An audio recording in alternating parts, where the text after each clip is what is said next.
Hello everyone, welcome back to my channel Recipesbysuvi. நம்ம பார்க்க போற ரெசிபி மசாலா மேக்ரோனி. இது எப்படி பண்றதுன்னு வாங்க பார்க்கலாம்.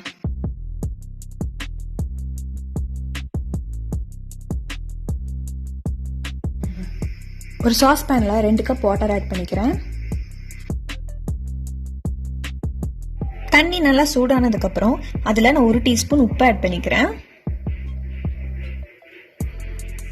அடுத்து 1 டேபிள் ஸ்பூன் ஆயில் ஆட் பண்ணிக்கிறேன். இது ஒட்டாம வரதுக்காக. நான் இன்னைக்கு 1 கப் மேக்ரோனி எடுத்து வச்சிருக்கேன், அதையும் ஆட் பண்ணிக்கிறேன்.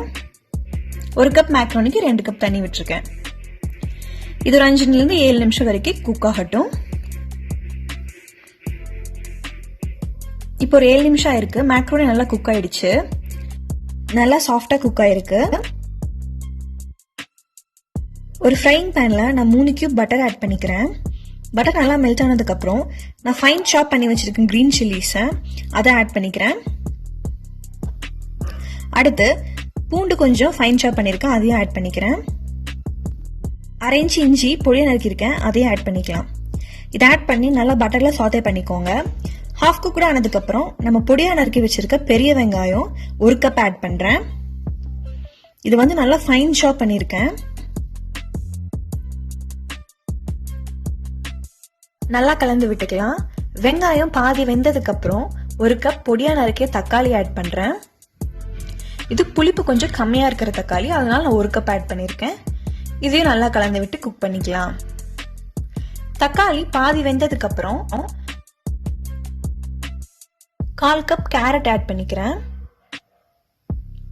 அடுத்து 1/2 கப் கேப்சிகம் ஆட் பண்ணிக்கிறேன்.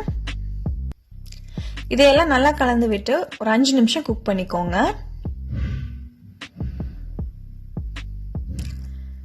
நல்லா குக் ஆனதுக்கு அப்புறம் இதுல தேவையான அளவு உப்பு, 1 teaspoon Kashmiri red chilli powder, 1/2 teaspoon garam masala, 1 teaspoon red chilli sauce, 1 tablespoon tomato ketchup, இதெல்லாம் ஆட் பண்ணி நல்லா கலந்துக்கலாம்.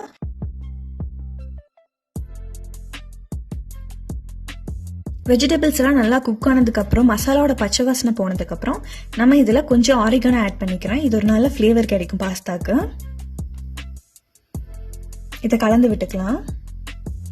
அடுத்து நான் வடிகட்டி அதுல கொஞ்சம் ஆயில் அப்ளை பண்ணி எடுத்து தனியா வச்சிருக்கேன். அந்த மேக்ரோனி இதுல ஆட் பண்ணிக்கிறேன். இப்படிதான் நல்லா கலந்து விட்டுக்கலாம். மேக்ரோனி உடையாத மாதிரி கலந்து விட்டுக்கோங்க. கலந்து விட்டதுக்கு அப்புறம் ஹோம்மேட் மொசரல்லா சீஸ் ரெடியா எடுத்து வச்சிருக்கேன், அதை கொஞ்சம் கிரேட் பண்ணி போட்டுக்கலாம்.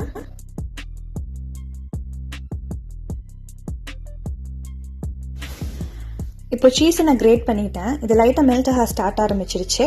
இப்போ நான் இதை கலந்து விட்டுக்கிறேன். அப்பதான் நமக்கு இந்த மேக்ரோனி சாப்பிட்றப்போ அந்த சீஸி ஃபீல் கிடைக்கும். நல்லா கலந்து விட்டதுக்கு அப்புறம் ஃபைனலா நம்ம கொத்தமல்லி இலை தூவி இதை ஃபினிஷ் பண்ணிக்கலாம். இந்த ரெசிபி குழந்தைங்களுக்கு ரொம்ப பிடிக்கும். இது சூப்பரான லஞ்ச் பாக்ஸ் ரெசிபி. இது நீங்களும் உங்க வீட்டில் ட்ரை பண்ணி பாருங்க. எப்படி இருந்துச்சுன்னு கமெண்ட்ஸ்ல சொல்லுங்க. அடுத்து ஒரு சூப்பரான ரெசிபியோட உங்களை மீட் பண்றேன். Until then, it's bye from Shweta.